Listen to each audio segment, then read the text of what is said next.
Santham Academy. Welcome to Digital Kaksha. To get updates on new videos, click the subscribe button and the bell icon.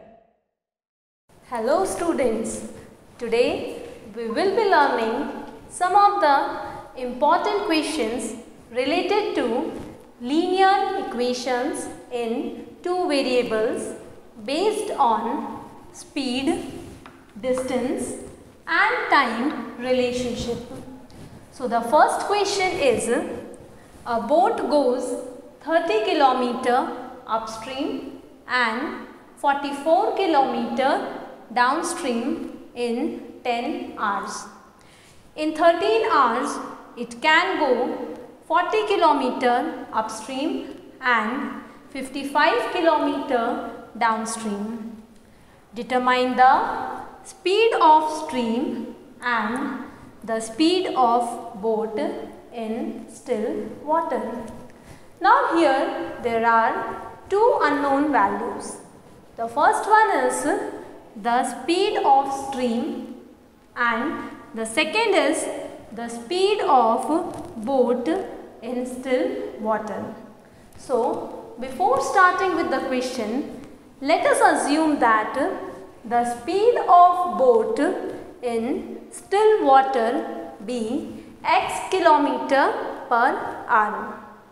Now the question arises, what do you mean by speed of boat in still water? It means that the water is not moving, it is stable and the boat is moving with its own speed. So therefore, we will consider the speed of boat in still water to be x kilometer per hour. Secondly, the speed of stream be y kilometer per hour. Now, stream means flowing water. So, I can call it as the speed of flowing water. As you can see, the water is flowing over here, be y kilometer per hour. Let us again come back to the question. In the question, they have used two new words, upstream and downstream. So, before solving the question, you should know the meaning of upstream and downstream. Therefore, let us first understand what is downstream.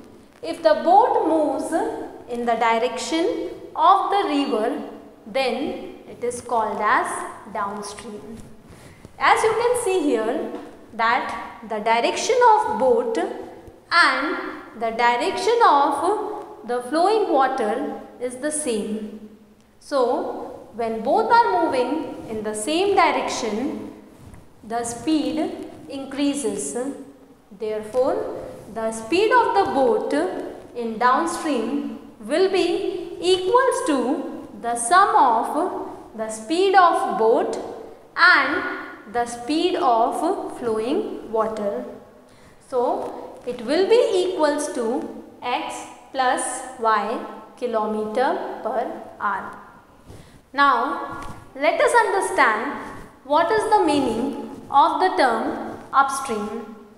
If the boat moves in the opposite direction of the river, as you can see here, the boat is moving towards the left and the flow of water is towards the right. That means that both are moving in the opposite direction.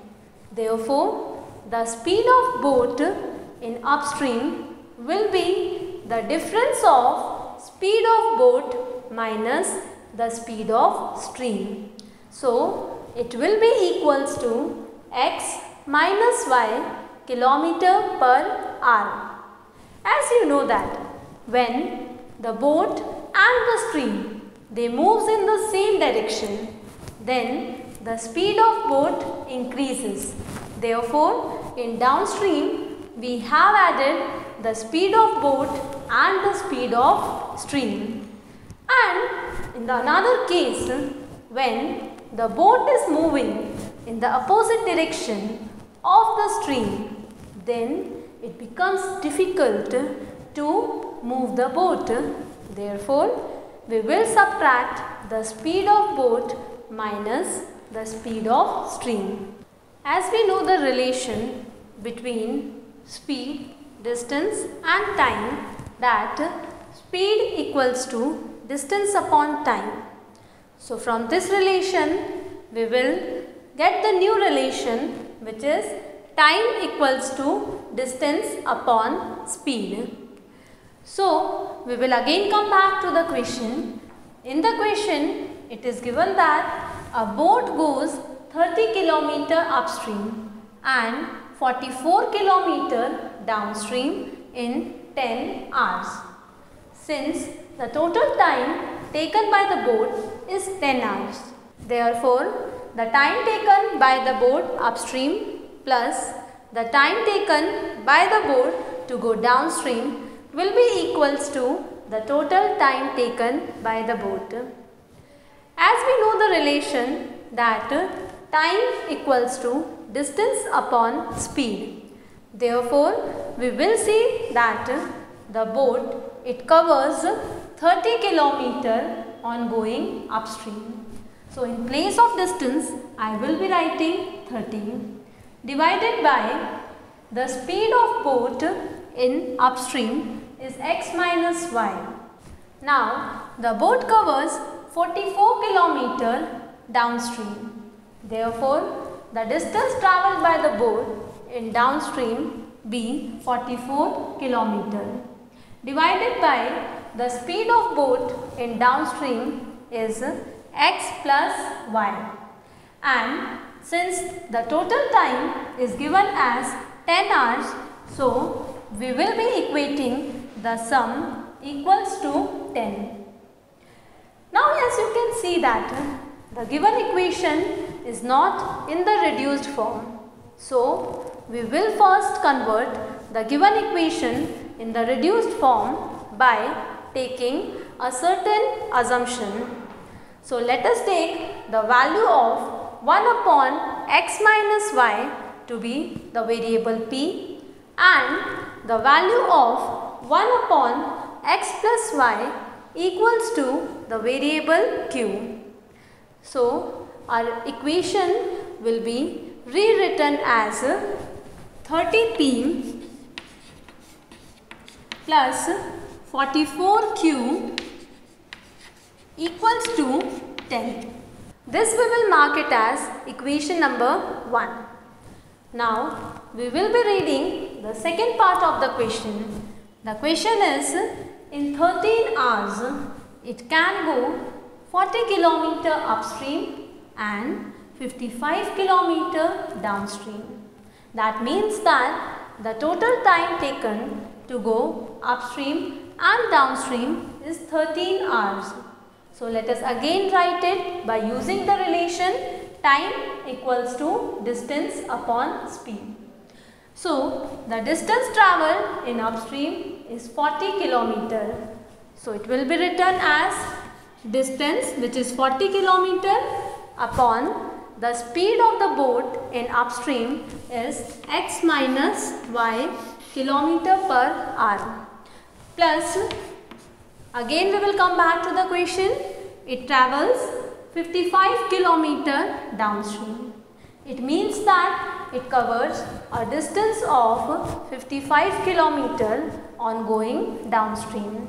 So the distance covered is 55 km and the speed of boat in downstream is x plus y km/h, which is equals to the total time taken, that is 13 hours.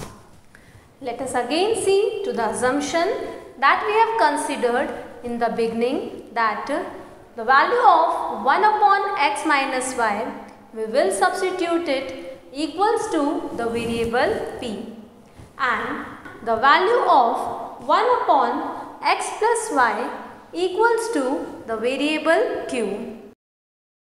So let us substitute it. So let us substitute it in the given equation. It will be written as 40p plus 55q equals to 13. We will mark it as equation number 2. Now we will be solving both the equations, which is equation 1 and equation 2, by using the elimination method. As we already know, to solve the equations by elimination method, we need to make the coefficient of any one of the variable same. So let us equate the coefficient of variable p. Since the LCM of 13 and 14 will be equals to 120. So we will multiply equation 1 by 4 to make the coefficient of p as 120. So after multiplication, we will be getting the equation as 120p plus 176q equals to 40. We will mark it as equation number 3. Now again we will be multiplying the second equation by the number 3, so that I can get the coefficient of variable p as 120. So let us multiply equation number 2 by 3. We will be getting our new equation as 120p plus 165q equals to 39. This we will mark it as equation number 4. After getting both the equations, we need to solve the equations. As you can see here, variable p is positive in both the equations. So we will be subtracting equation 3 and equation 4. So let us subtract it. We will be using the column method for subtraction. Now let us change the sign of the second equation. Since it is positive 120, so it will be converted to negative. As it is also positive 165, so it will be converted to negative 165q, and this will be converted to negative 39. Now same terms with the opposite sign will be cancelled out. So we will be left with 176q minus 165q. On subtracting, we will be getting the value as 11q equals to 1. Since we got the value of q as 1 upon 11, we will be substituting this value of q in equation number 1. So our first equation is 30p plus 44q equals to 10. In place of q, let us write 1 upon 11. So the equation will be written as 30p plus 44 into 1 upon 11 equals to 10. We will simplify it. 11 fours are 44. So it will be written as 30p plus 4 equals to 10. We will be shifting the constant on right hand side. So 30p will be equals to 10 minus 4. Therefore 30p equals to 6. So the value of p is 6 upon 13. On simplification, we will be getting the value of p as 1 upon 5. After getting the value of p and q, we will compare it with the assumptions that we have considered in the beginning. As we have assumed that the value of 1 upon x minus y equals to variable p and the value of 1 upon x plus y equals to variable q.